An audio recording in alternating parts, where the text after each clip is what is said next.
Good morning, ladies and gentlemen. I am Dr. Rishabh and I am here to present my findings of the study on the role of video games as a form of near-visual activities in the treatment of amblyopia in adults. I have no financial interests or conflict of interest to disclose. So as we all know that amblyopia is unilateral or bilateral diminution of vision caused by visual deprivation or abnormal binocular interaction. Traditionally, it is being believed that amblyopia is only treatable in a critical period of 4 to 12 years of age where neuroplasticity is retained. However, there is recent evidence that suggests that neuroplasticity is retained in adults as well. Traditional treatment modalities of amblyopia such as penalization and occlusion have poor binocular outcomes. So now, since we realize that there is a binocular aspect to amblyopia as well, the newer modalities such as dichoptic stimulation work by presenting different stimulus to each eye, lower contrast images to the normal eye, and while higher contrast images are presented to the amblyopic eye. The eyes must work in coordination to complete a given task. It is hypothesized that over a period of time it will extend the contrast range over which binocular fusion can occur until it includes the images of the same contrast in each eye. So the objective of my study was to compare the outcome of supplemental mobile games exercises for 6 hours, supplemental mobile game exercises for 6 hours in addition to occlusion versus 6 hours of occlusion alone in treatment of adult amblyopia in terms of improvement in visual acuity and stereo acuity. It was a randomized controlled trial conducted over a period of 1 year. The inclusion criteria was mild to moderate unilateral amblyopia in adults ranging from 18 to 40 years of age. It was strabismic or anisometropic amblyopia. We excluded patients who had previous history of treatment of amblyopia, patients who had received any visual or orthoptic exercises currently, any known allergy to skin patches, or any history of previous surgery. So once patients meeting inclusion criteria were included in the study, consent was obtained, detailed history was recorded, and ophthalmic examination including visual acuity for distance, near, stereo acuity, and cycloplegic refraction was done. All the patients were prescribed spectacle correction for 4 weeks.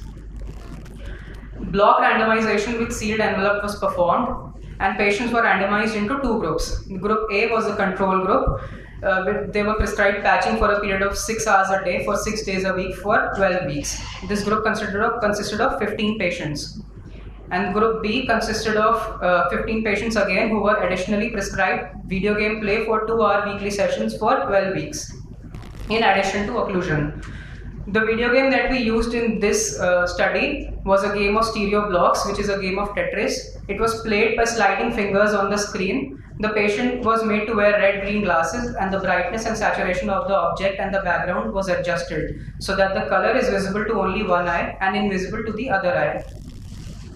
We followed up the patients for 1st, 4th, 8th and 12th week of exposure, and on each visit we recorded visual acuity for distance and near, stereo acuity, any side effects of patching such as irritation, diplopia or occlusion amblyopia. A p-value of less than 0.5 was considered significant.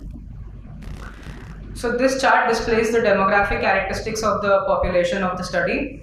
At the baseline, both the groups were indistinguishable from each other in terms of mean age, the sex ratio, laterality, the cause of strabismus. So on follow-up, the visual acuity in the this is the chart representing the follow-up of visual acuity in the amblyopic eye.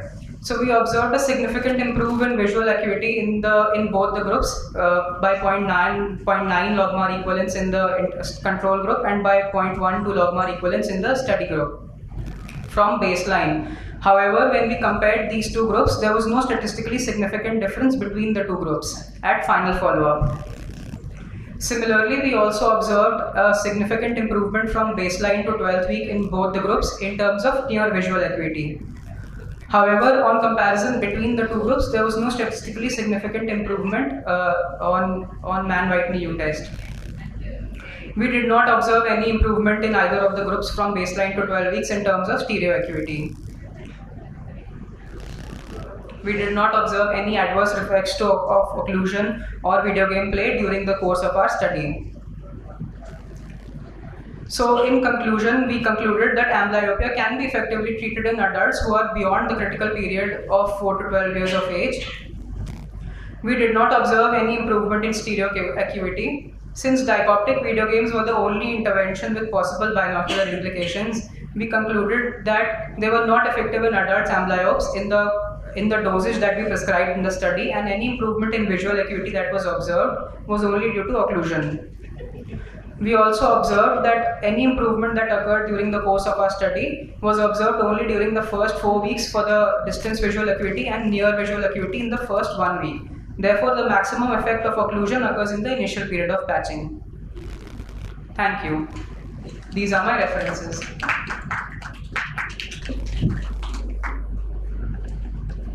Dr. Rishabh, I just wanted to add one query. Since you have already said that you have randomized, so we assume that you have not graded amblyopia into groups. No. But did you analyze the outcome with respect to the pre-intervention development?